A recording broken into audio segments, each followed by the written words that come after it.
Buenos días. Gracias a todos por su presencia presencial y por quienes están en línea también. Les agradecemos que nos acompañen. Em, en esta ocasión casi nunca discutimos casos con un cariz ginecológico. Este, este fue un caso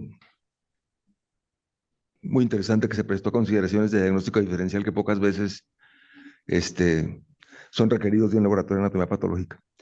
Les agradecemos a la doctora Briones Rosenstein y a su asesor, el doctor Casanova, así como a la doctora María Fernanda Ramírez, que va a hacer su debut en Sociedad Académica. Es la primera vez que presenta una sesión de este corte y pues ella es muy entusiasta y prepara muy bien sus cosas.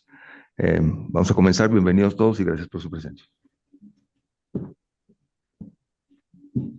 Hola, muy buenos días. Pues para dar inicio a este caso, iniciaremos dándoles un poquito del contexto clínico. Esta es una mujer japonesa de 33 años de edad con 37 semanas de gestación de embarazo que reside en la Ciudad de México y que no presenta antecedentes médicos relevantes hasta antes del embarazo.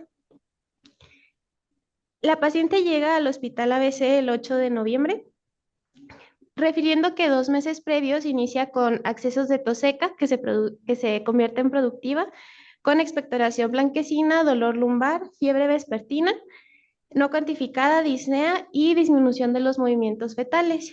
Para el día 8 de noviembre, que es cuando se presenta al hospital, presenta ya proteinuria, hematuria, adenomegalias cervicales en el triángulo posterior izquierdo y anterior aproximadamente de 1 a 2 centímetros.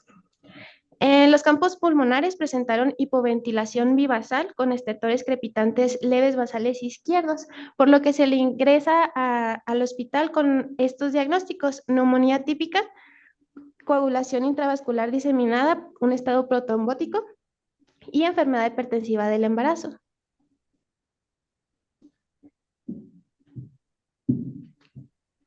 Este caso, al ser muy antiguo, únicamente se lograron recopilar 3 imágenes. La primera, una radiografía de tórax en proyección anteroposterior con un infiltrado intersticial reticulonodular bilateral bivasal.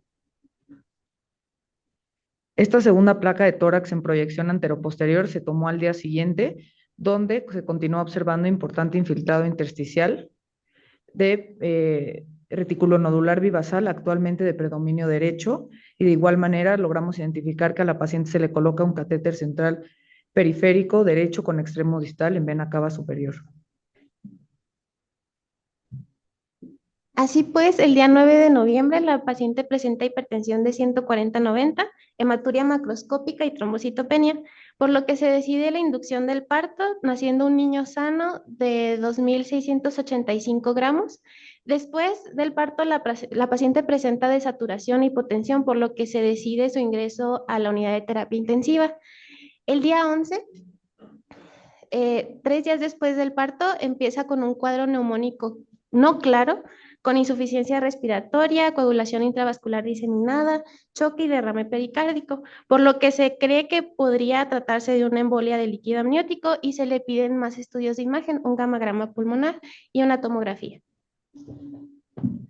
En los cortes tomográficos de tórax, tanto en el segmento anterior del lóbulo superior como en el segmento inferior del lóbulo izquierdo, se observan múltiples imágenes nodulares de distribución difusa de predominio periférico, algunas de morfología redondeada bien definidas. También se logran identificar nódulos de aspecto centrilobular y algunas zonas en vidrio de lustado. En este caso no se aprecian datos de consolidación ni de derrame.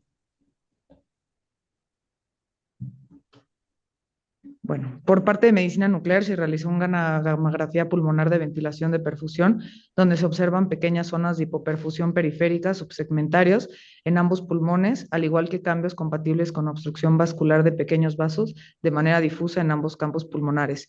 El diagnóstico fue descartar vasculitis versus eventos embólicos. Entonces, queremos resaltarles en la interpretación del gamagrama que se encontraron pequeñas zonas de hipoperfusión periférica subsegmentarias en ambos pulmones, así como cambios compatibles con obstrucción vascular de pequeños vasos, de manera difusa en ambos campos pulmonares, por lo que se busca descartar vasculitis y eventos embólicos. Ahora, iniciando con la parte de patología, Durante el parto se pide un estudio transoperatorio de la placenta para descartar lupus eritematoso sistémico.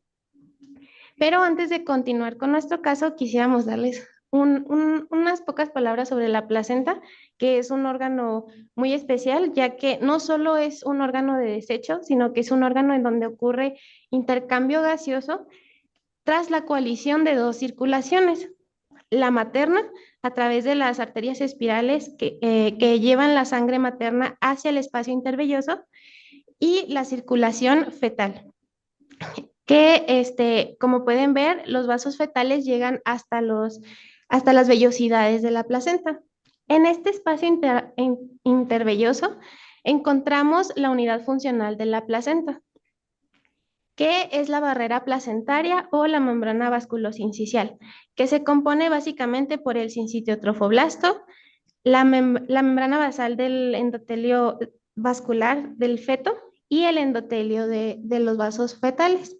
Entonces, los eritrocitos maternos que pueden ver aquí en el espacio intervelloso se acercan hasta esta barrera placentaria o la membrana vasculosincicial para permitir casi el contacto o permiten que el oxígeno y los nutrientes que se encuentran en la circulación materna lleguen hasta la circulación fetal.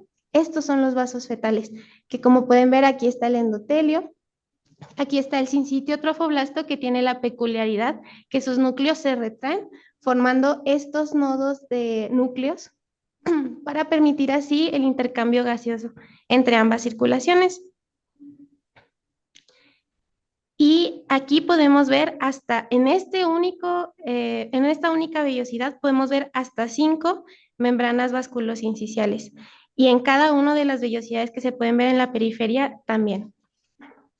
Macroscópicamente, lo que se analiza en la placenta, yéndonos por orden, es la placa basal, es decir, el piso placentario. Aquí lo que se puede analizar es el residuo del tejido materno del piso placentario, es decir, la decidua. En el techo placentario, es decir, la placa coriónica que vemos aquí, está hacia el lado del bebé, y aquí está el cordón umbilical.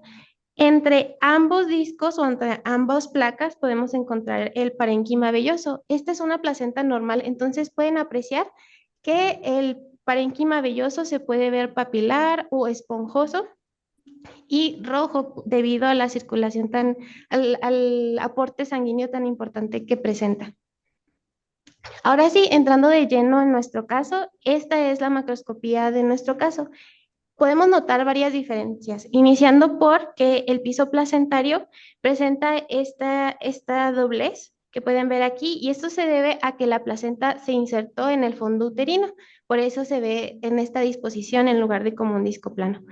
Al ser esta entonces la placa basal o el piso placentario, este es el techo placentario, el que vemos aquí.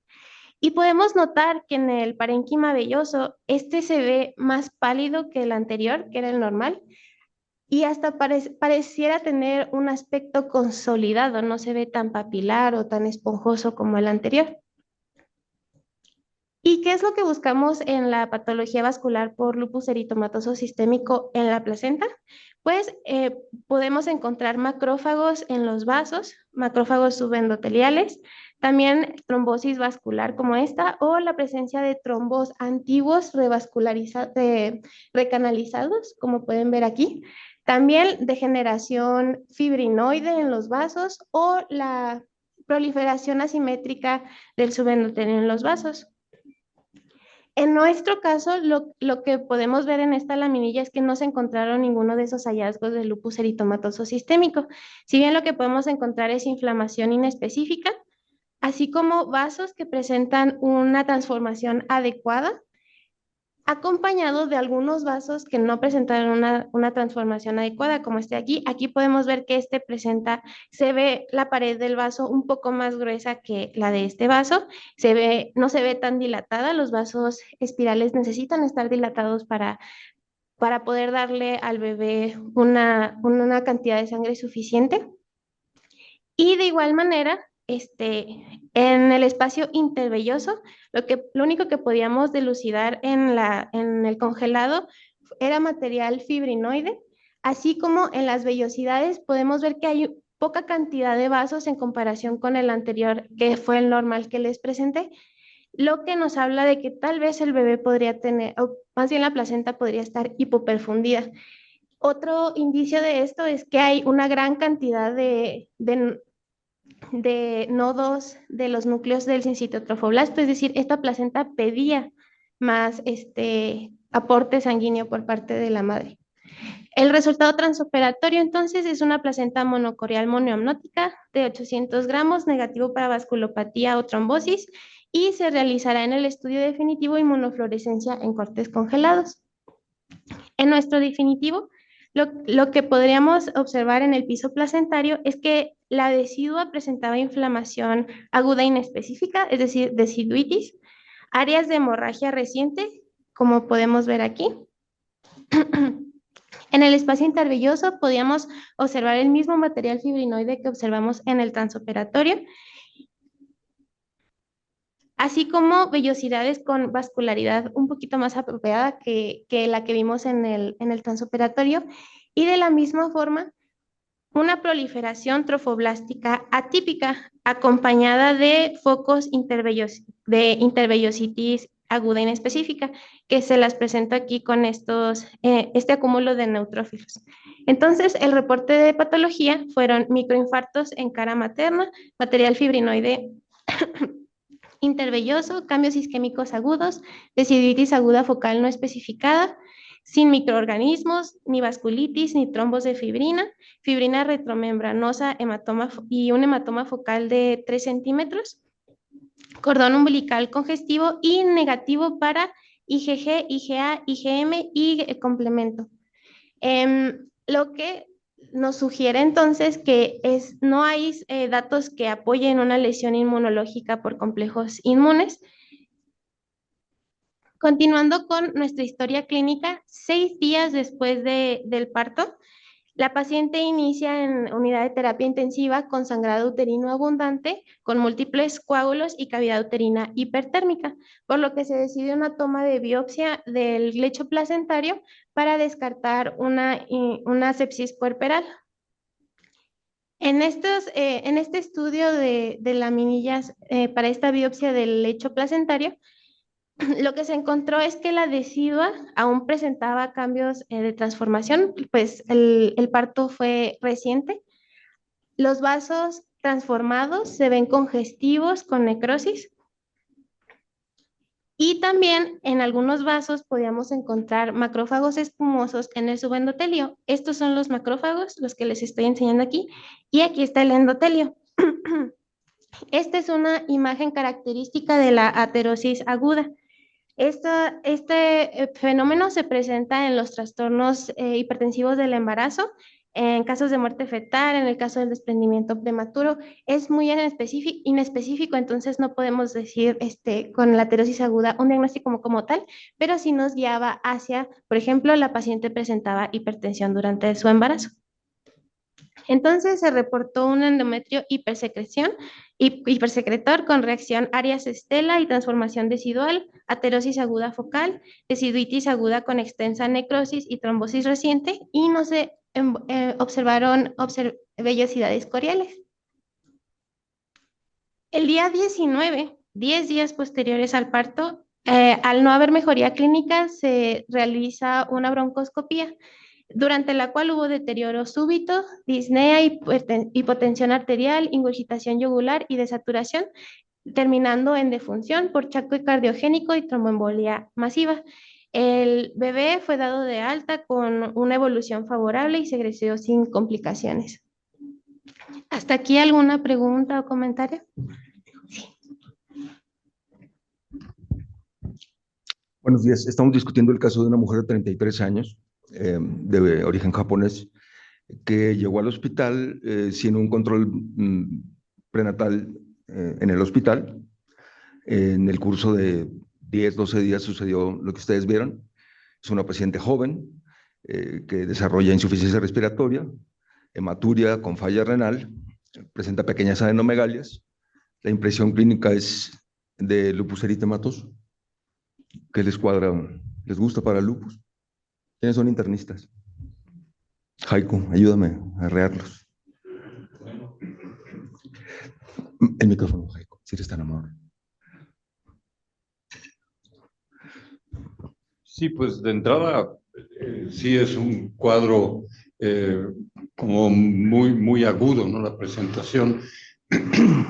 Y siendo una mujer joven, pues sí, siempre entra lupus, pero también llama la atención que nunca se encontró vasculitis, ¿no? En ninguna de las biopsias que ustedes enviaron, porque pues ese era otro diagnóstico que con esta presentación clínica se antojaría, pero pues sí es una presentación muy catastrófica, ¿no? Muy abrupta, sí. La razón por la cual no hay ningún residente presentando la historia clínica es que todos los que estaban involucrados en el caso actualmente están muertos, ¿no? Este caso es un caso de 1999 y lo trajimos a colación porque el mes pasado discutimos una conducta biológica extraña de la enfermedad y hoy trajimos un caso también, pues, memorable. Tan es así que créanme que es una esclavitud tener tan buena memoria. ¿Algún comentario, doctor Monares? Usted todavía no llegaba al hospital cuando este caso. El doctor Monares llegó en 2000. Un año.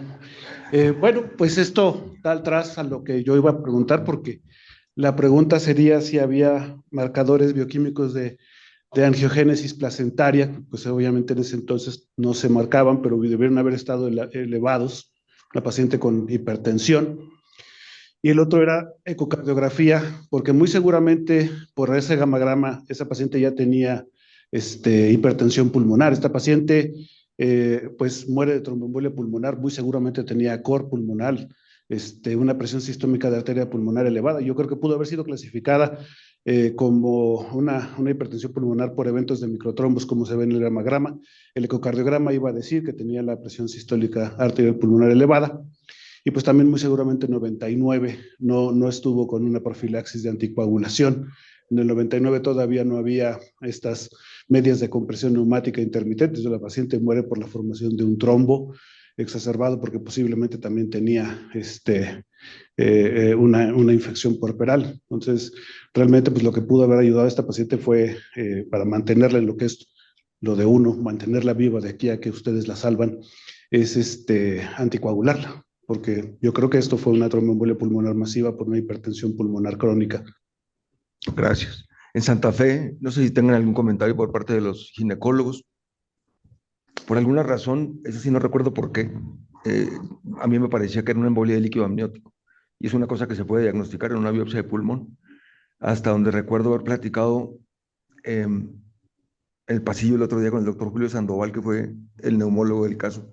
Él dice no recordarlo, pero hubo mucha indecisión en el momento de hacer la broncoscopía y la toma de biopsia. Parece que la paciente desaturaba con mucha facilidad.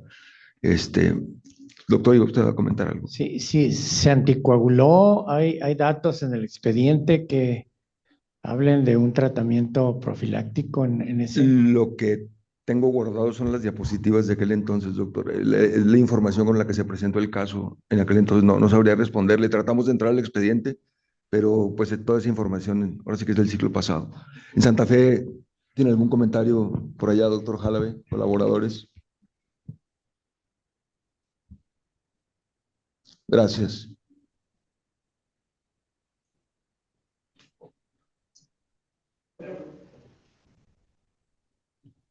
Quizás el único comentario es que habría que buscarle, que seguramente no se buscó en ese momento, algún otro dato de trombofilia que tuviera la paciente. No sé si se hicieron algunos deficiencias de algunos factores de la coagulación, factor 5 de Leiden, etcétera, etcétera. Tampoco sabemos si fumaba la paciente o tomaba algún otro tipo de medicamentos que pudieran favorecer esto. Y llama la atención que sí tenía una tromboembolia, pero tenía sangrado también, aparentemente con sangrado masivo, ¿no? Tenía hematuria hasta donde se comentó. Entonces, hay una entidad también muy rara que a veces no pensamos en ella cuando presentan estas en posparto o poscesárea, que se llama la hemofilia adquirida y que no es una eventualidad muy común, pero pues, con ese sangrado también habría la posibilidad de pensar en esa posibilidad. Hematuria sí tenía. El factor 5 de Leiden puedes estar seguro que lo tenía determinado porque el hematólogo era el doctor Chávez. Seguramente tenía determinado esta kriptonita en líquido cefalorraquídeo En la línea, no sé si hay alguien que quiera opinar algo antes de continuar con el caso. Bueno, adelante. Y bueno, viendo la biopsia de pulmón post-mortem, lo que se encontró fue lo siguiente. Dentro del parénquima pulmonar vemos bronquios de tamaño y estructura adecuada, alvéolos de la misma forma con su epitelio de revestimiento bien. Lo que llama mucho la atención en estas laminillas es que dentro de los vasos, tanto sanguíneos como linfáticos, encontrábamos que están ocupados por estos nidos de células atípicas que forman luces rígidas, como estas que les muestro aquí, dándole entonces un patrón cribiforme. Y para cerciorarnos que esto que estábamos viendo dentro de la luz fueran vasos tanto sanguíneos como linfáticos, entonces se pidió CD31 y efectivamente el CD31, como ven aquí, está marcando el endotelio de los vasos linfáticos y de los vasos sanguíneos. Y dentro de la luz de estos vasos podemos encontrar estos acúmulos de células atípicas. Lo impresionante en estos cortes histopatológicos es que no importaba el campo al que fuéramos, encontrábamos estos nidos de células atípicas, tanto en los linfáticos como en los vasos sanguíneos. En los vasos sanguíneos llama la atención cómo forman estos trombos de fibrina, eritrocitos, y con las células atípicas, y estos ya se han estado recanalizando, es decir, ya son trombos antiguos. Y como pueden ver aquí, igual, cada uno de estos nidos se encontraban rodeados por endotelio. Entonces, al encontrar esta imagen y al devolvernos al reporte del gamagrama, básicamente podríamos decir que son complementos, es casi igual, puede ser la misma descripción histológica como por imagen, es decir, hay cambios compatibles con obstrucción vascular de pequeños vasos de manera difusa en ambos campos pulmonares. Al ser una carcinomatosis linfangítica pulmonar sin primario aparente, entonces se dio la tarea de tratar de encontrar el primario, por lo que se pidió inmunohistoquímica. La citoqueratina 7 y la citoqueratina 20 fueron positivas, así como el antígeno carcinoembrionario y la sinaptofisina.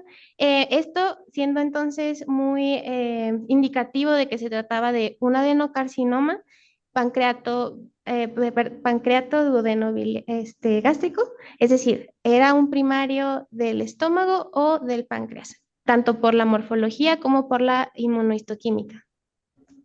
Entonces, como buenos patólogos, quisimos devolver hacia nuestro camino pasado, nos devolvimos a la placenta y al comparar las células atípicas que encontramos en el pulmón y en los cortes posteriores de la placenta, encontramos que la proliferación atípica de trofoblasto que encontrábamos en la placenta no se trataba de trofoblasto, sino también de células atípicas de la metástasis de cáncer. Entonces, esta placenta se le realizó igual inmunohistoquímica, el antígeno carcinoembrionario también fue positivo en estas células atípicas.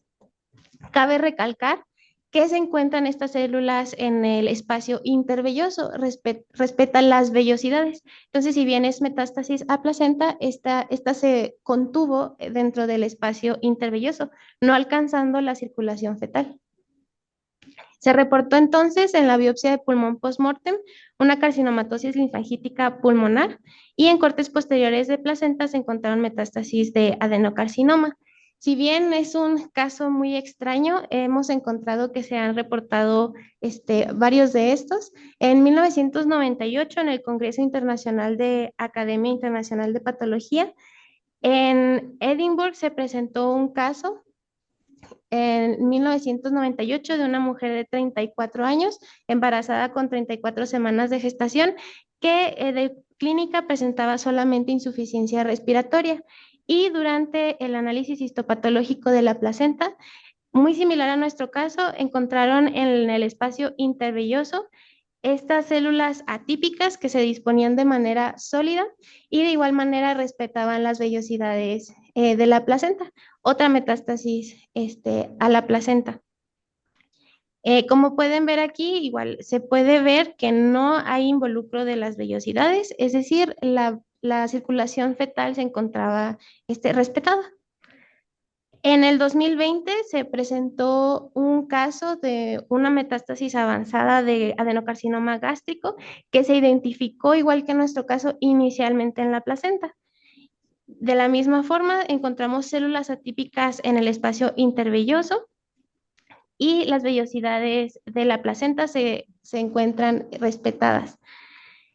Hasta ahorita les he mencionado solamente en casos en donde el espacio intervelloso es el que está involucrado con la metástasis, pero es posible que las vellosidades también se vean involucradas, como en el caso de este neuroblastoma, donde vemos las células del neuroblastoma congénito dentro ya de la circulación fetal. Aquí vemos el endotelio fetal y todo esto es la vellosidad.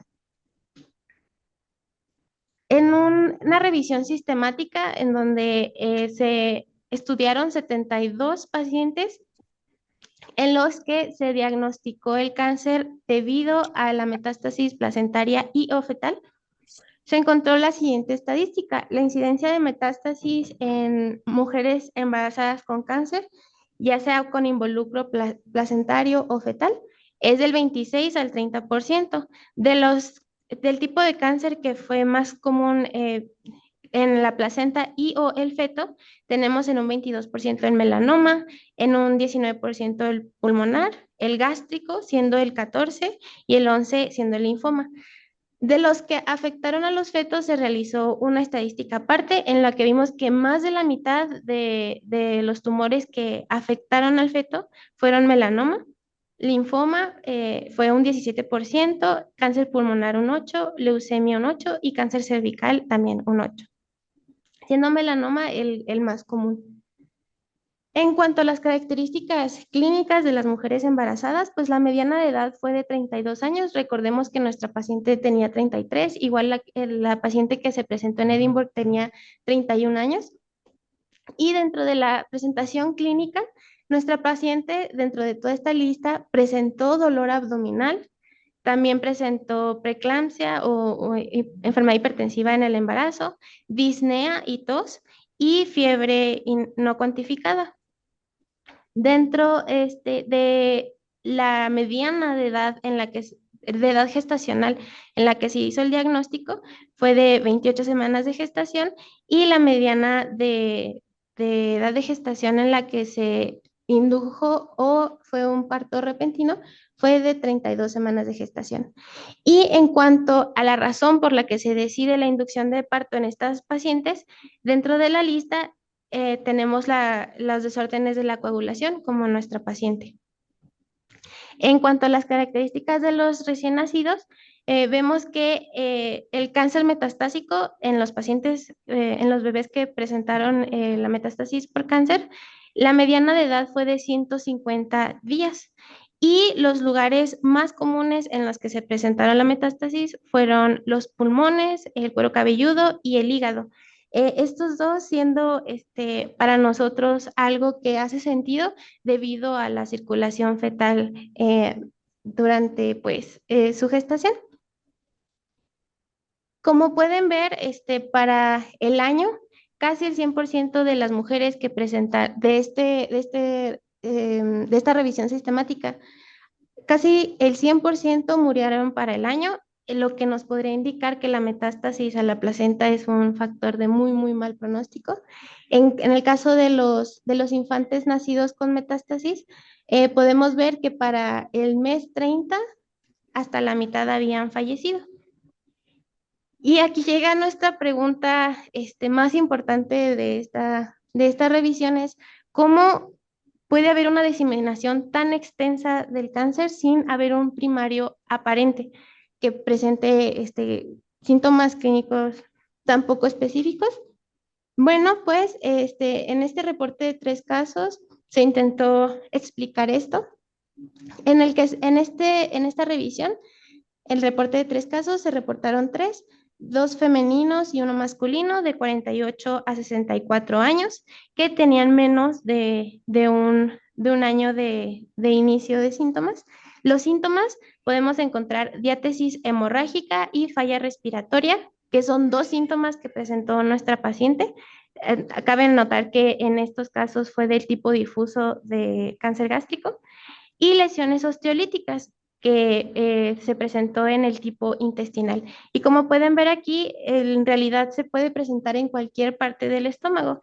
Y es interesante entonces ver cómo estos pacientes que presentaron una diseminación tan extensa, en este caso, en el caso número 3, en el estómago durante la autopsia, lo único que se encontró en el estómago fue esta úlcera pequeña, que es superficial, en el antro del estómago. Pero en todos estos casos se presentó una diseminación extensa. Aquí podemos ver vasos pulmonares que, si observamos dentro de su luz, encontramos células en anillo de sello. Es impresionante cómo un paciente que presenta ya esta diseminación tan extensa, cuando vamos a los cortes histológicos del estómago, en realidad esta célula fue el indicador de que este fue el primario, una célula en anillo de sello. En la lámina propia, cuya lámina propia en realidad no presentaba una respuesta inflamatoria importante. Dentro de la reflexión, entonces, para este caso es que la falta de reconocimiento del involucro placentario se puede deber al descuido durante su examinación o al diagnóstico erróneo por otra patología, por ejemplo, infartos, trombosis. También es importante sobre la revisión sistemática, es que 2/3 de los tumores gestacionales se diagnosticaron hasta el tercer trimestre. Esto se puede deber a que los síntomas del embarazo y del cáncer son confundidos. ¿Te duele la espalda? Bueno, eso es normal porque estás embarazada. O te falta el aire, bueno, eso es normal porque estás embarazada. Lo que da un retraso en el diagnóstico, metástasis generalizada y alta mortalidad materna.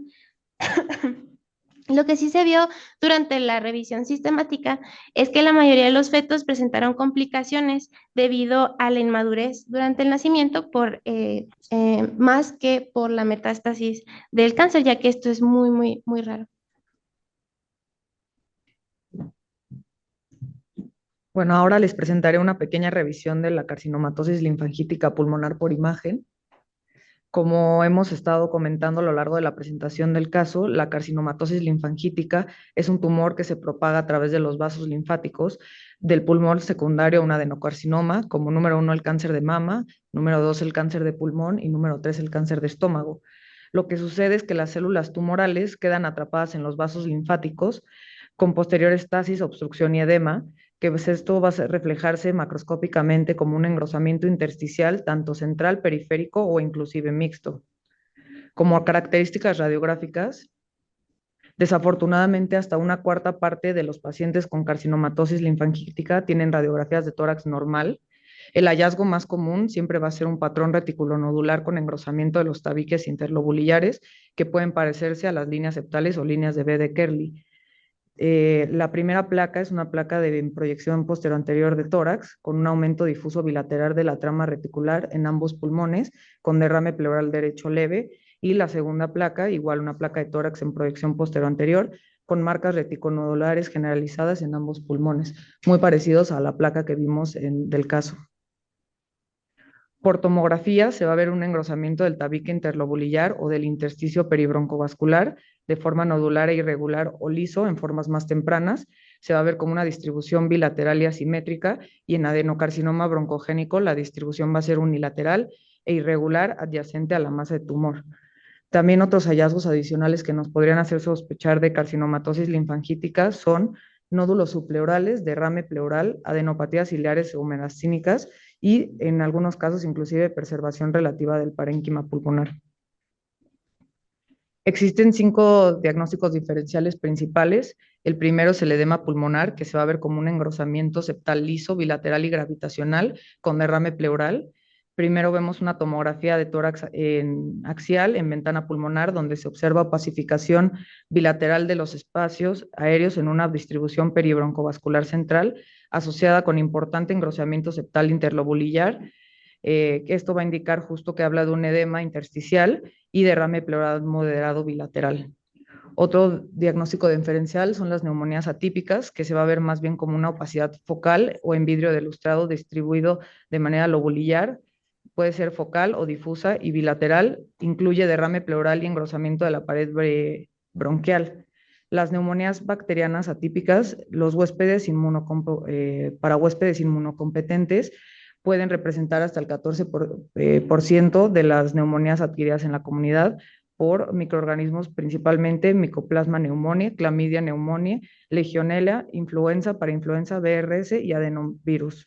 Vemos una tomografía de tórax en corte coronal, ventana pulmonar, donde se observan estas paredes bronquiales engrosadas que se extienden hacia las zonas afectadas, al igual que opacidad en vidrio de lustrado, mal definido en ambos lóbulos inferiores. Otro diagnóstico diferencial es la sarcoidosis, que se va a ver más bien como un patrón nodular que predomina en lóbulos superiores con adenopatías mediastinales. Existe también la neumonitis por hipersensibilidad, que es un engrosamiento liso en vidrio esmerilado, nódulos centrilobulillares y fibrosis según el estadio. Vemos una tomografía de tórax axial en ventana pulmonar, donde se observa opacidad extensa en vidrio del lustrado de manera bilateral. Y por último, la neumonía intersticial linfocítica predomina en lóbulos inferiores, se ve un vidrio desmerilado y nódulos centrilobulillares, y en esta ocasión se pueden ver hasta quistes mayores de 1 centímetro. Vemos una tomografía de tórax en corte axial, en ventana pulmonar, donde hay quistes de paredes delgadas, donde están las flechas rojas, de hasta 1.5 centímetros de diámetro en localización peribroncovascular, con vasos acompañantes en su pared. También se identifican algunas áreas focales de opacidades nodulares en vidrio de lustrado, donde están las flechas azules. Y bueno, el diagnóstico por imagen de la carcinomatosis linfangítica representa un verdadero reto y un desafío, ya que sus hallazgos, como pudieron ver, simulan diversas patologías pulmonares y, como vimos en las diapositivas anteriores, la mayoría los comparten características similares, lo que va a limitar la especificidad y sensibilidad por imagen.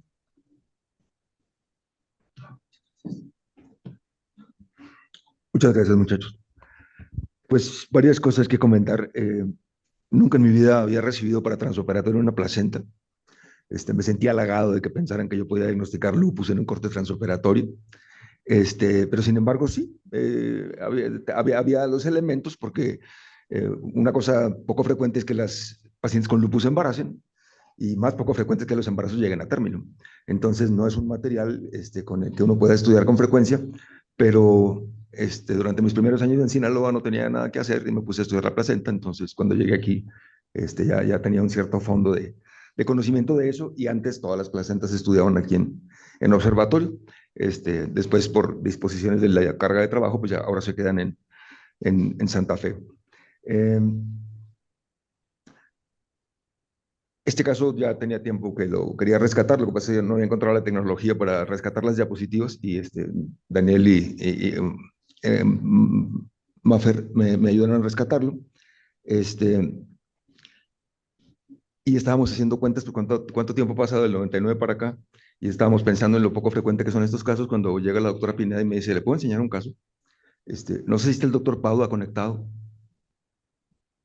La semana pasada recibimos una biopsia de pulmón de un paciente de Pepe Padua que tenía el antecedente de estar expuesto a solventes de no sé qué índole, y tenía el diagnóstico precisamente de una neumonía por hipersensibilidad, y era una carcinomatosis linfangítica bárbara. Desafortunadamente se llevaron el caso, se los íbamos a presentar como colofón de esta presentación, pero sucede luego así. Ya van 2 veces que me toca que le digo a los residentes, mira, ve esto, porque van a pasar 10 años antes de que vuelvas a ver uno, ¿no? Y al rato llegan y me dicen, ¿cómo este? ¿No? Y este es uno de esos casos. No sé si hay comentarios o preguntas a posteriori. Doctor, por favor, a mí me llama la atención. Digo, es un caso dramático. ¿Quién habla, perdón? Rapidísimo. No sé si se escucha. ¿Quién habla?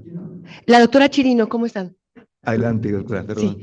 Sí, te digo que me parece un caso dramático, ¿no? Finalmente, rápidamente progresivo ante, no sé, el parto y el momento, entre el parto y el fallecimiento fue un periodo demasiado corto. A mí me llama la atención que el bebé no tuviese ninguna repercusión.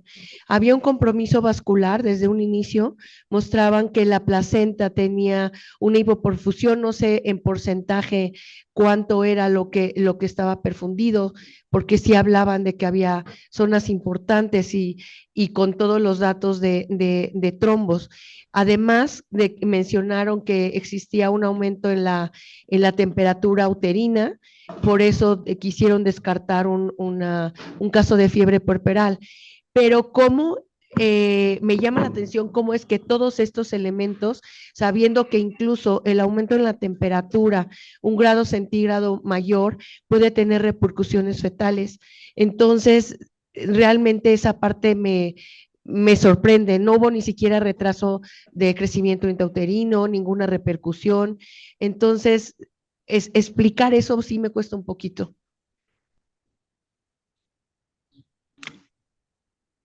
La paciente fue paciente del doctor Roberto Almanza, que en paz descanse. Fueron unos días muy angustiantes, efectivamente, porque los eventos se sucedieron. El hospital era todavía más chico, solamente existía la torre central. Entonces todos nos enterábamos de todo. Y los pacientes eran los pacientes de todos. Sí, fueron días muy, muy angustiantes. Yo recuerdo perfectamente el sábado en la mañana, que pasaron la lámina de la biopsia post-mortem, que no comentamos pues que en la broncoscopia al final tomaron una biopsia post-mortem porque ya estaban ahí. Y pues, ¿qué le digo? Se queda esto aquí en la nuca para toda la vida, la sorpresa de ver un adenocarcinoma donde todos esperábamos ver vasculitis o qué sé yo. Pues un casi inolvidable. Doctor, por favor. Los diagnósticos de carcinomatosis linfangítica y de adenocarcinoma se hicieron en 1999 o ahora con la revisión de las biopsias. No, en el 99 se presentó el caso como lo acaban de ver ustedes. Son las mismas diapositivas. Y el otro comentario es, en una de las diapositivas que mostraron, el 37,5% de las pacientes lograron salir adelante y luego recibir tratamiento para el cáncer que tuvieran. En este caso, yo pienso que ahora hubiera habido mayores posibilidades de sacarla adelante y luego recibir un tratamiento para el tumor. Y por último, si los niños, la mitad de ellos están muertos en unos cuantos años por metástasis, ¿se sabe algo de este producto? Ya tendría 26 años ahorita si hubiera vivido. No, doctor, no tenemos ninguna noticia de seguimiento. En realidad, el problema era pensar en el diagnóstico. Si no hubieran tomado la biopsia post-mortem de bronquio, la placenta estaría arrumbada junto con todas las placentas que no tienen nada. O sea, siempre que llego en la mañana le pido a Dios no equivocarme, pero más le pido que si me equivoco me dé cuenta, ¿no? Adelante. Yo tengo una pregunta sobre, ahora que mencionaron lo del líquido amniótico. Lo que yo tenía de conocimiento es que si nos reportan que la placenta no tiene interrupción en la circulación placenta-feto, es muy difícil que sea un diagnóstico de embolia de líquido amniótico. No sé si ese concepto sea cierto. Eso es una pregunta. El otro es un comentario que pues, yo quisiera decirle a todas las nuevas generaciones que uno siempre tiene que andar siguiendo una cierta curiosidad y un cierto instinto, porque a mí lo primero que me llamó la atención en el caso es por qué le hicieron un gamagrama. Y después me llamó la atención los cortes de tomografía, que eran cortes muy gruesos. O sea, eso pudimos haber seguido para decir, oye, pues este caso no es actual. Estuvimos a punto de hacer esa pregunta que yo creo que pues era por ahí una situación. Entonces, gracias por la atención. Las embolias de líquido amniótico en los cortes de pulmón, lo que se ven son las escamas fetales en la circulación, así como que ahora se ven las células cancerosas, lo que se ven son literal los tapones de escamas derivadas del feto. La mecánica puede implicar un desprendimiento de placenta, que la placenta sí tenía algunos datos, tenía un hematoma retroplacentario y algunos cambios vasculares que sugerían que sí podía haber un desprendimiento prematuro de placenta.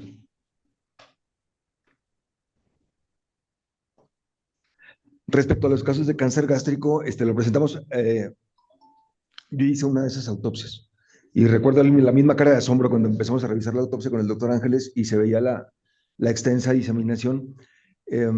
La fisiopatología, como se nos explicaba en aquel entonces, es que la célula anillo de sello, el moco que tiene actividad tromboplástica. Entonces, cuando se impacta en la microcirculación, se libera el moco y eso genera, pues, literalmente una púrpura trombocitopénica trombótica, la gente se llena de manchas. La cosa es que lo último que te imaginas es que el paciente tiene un cáncer gástrico. Y la hematuria y los síntomas renales se deben a una microangiopatía trombótica a nivel de los vasos glomerulares. ¿Estamos con algún problema con el tiempo, Luis? Tenemos ¿Terminamos ya? ahorita premura por JCI, va a haber una auditoría. Ah, pues adelante. Entonces, doctora, ¿da usted por terminada la sesión? No sé si hay alguna pregunta. Si no, damos por terminada la sesión. Le agradecemos profundamente el caso, está muy, muy interesante. Y pues bueno, damos por terminadas, se entregarán cartas de agradecimiento. Un Recordamos aplauso. la sesión de la semana próxima. Y este sábado es la sesión, el curso de cómo realizar un escrito médico. Cirugía laparoscópica 4 y 5 de septiembre, 19 y 20 de